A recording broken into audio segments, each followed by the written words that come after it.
Now, after a horrible week for Obamacare, the White House is taking yet another hit now while anti-Obamacare demonstrators flock to Capitol Hill by the thousands to voice their opposition of the law. It appears that at least some supporters of Obamacare needed to be paid to demonstrate. Now, this video comes to us from DisruptTheNarrative.com and appears to show SEIU protesters talking about receiving $20 for attending a pro-healthcare rally. No, we can go to your state and eat anywhere. That's what it's about. And then we'll all move out together. That's what they gave us that $20 for the spin. Oh, are you? Yes, $20. They gave me $20 in your brown envelope. So the left, do they have to pay people to protest? That would be ironic considering the comments that were made by Nancy Pelosi about the Tea Party back in 2009. This initiative is funded by the high end. We call it AstroTurf. It's not really a grassroots movement. It's AstroTurf by some of the wealthiest people of America to keep the focus on tax cuts for the rich instead of for the great middle class. Joining me now with reaction author, columnist, best-selling author, Ann Coulter. How are you? Fine, thank you. How are you? By the way, I was very nice. I got to meet your boyfriend tonight. Yes, Mitt Romney.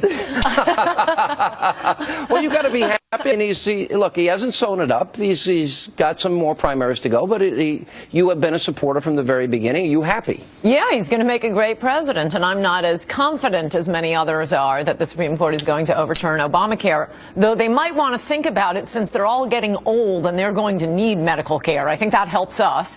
But don't worry, Romney will repeal Obamacare. You stay up late at night to write these lines, or do they just come flying out spontaneously? No, it's true. Yeah. They're getting up there. Well, they're going to need good medical care. Look, it didn't go well, but you can never judge by the questioning of Supreme Court justices. It didn't go well for the Solicitor General. I get pessimistic at moments like this, but not to worry. Romney's first day in office, 50-state waiver for every state, and then we'll work on repealing it. And how concerned are you that Obama could win re-election?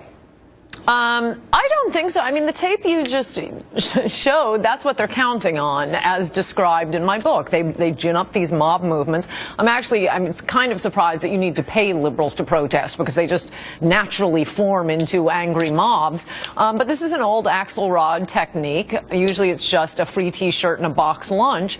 And what I like about the tape from Nancy Pelosi is this always happens with liberals. They accuse you of something so dastardly that you sit back and think, that would never have even occurred to me, like paying people to protest. And then you realize everything they accuse you of is what they are doing. That's how we find out what they're up to. Well, we know that Axelrod has done this, but all the mob uprisings, I mean, from the Klan to the mob going after this George Zimmerman today, they don't like the rule of law and democracy.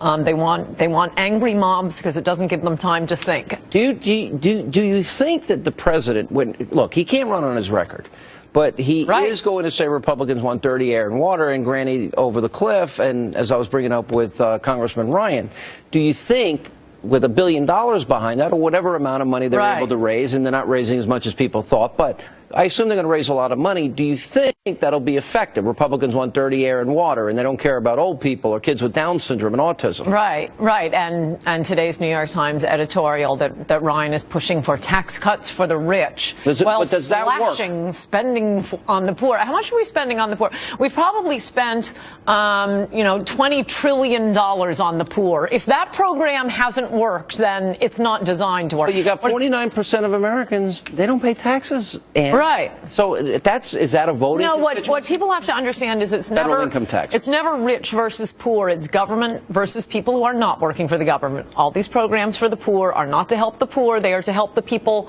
in Washington with jobs who minister to the poor. That's what the fight is about. The economy is a disaster, no matter how many articles there are, and there have been a lot about how unemployment is so much fun, and the spate of articles on how kids love moving back in with their parents.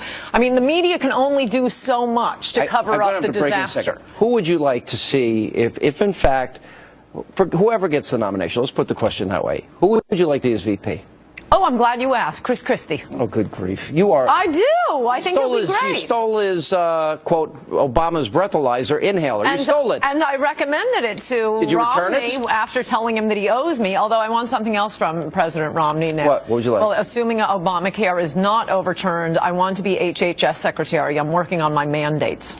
And they're good. And I'm going to tell you right now, hell is going to freeze over before that happens. You know that, right? No, it'll be fun. I mean, we're going to repeal it, but for 6 months, I will be issuing so many mandates that even liberals are going to hate Obamacare. I'm going to throw this ball to your boyfriend. Are you guys going to get married? Is Mitt Romney here? No, all right. I'm just checking. All right. And I'd love Christine, the fat man. You didn't call me a gossipy old woman tonight. You didn't call me any names. All right. Ann Coulter, can't miss her.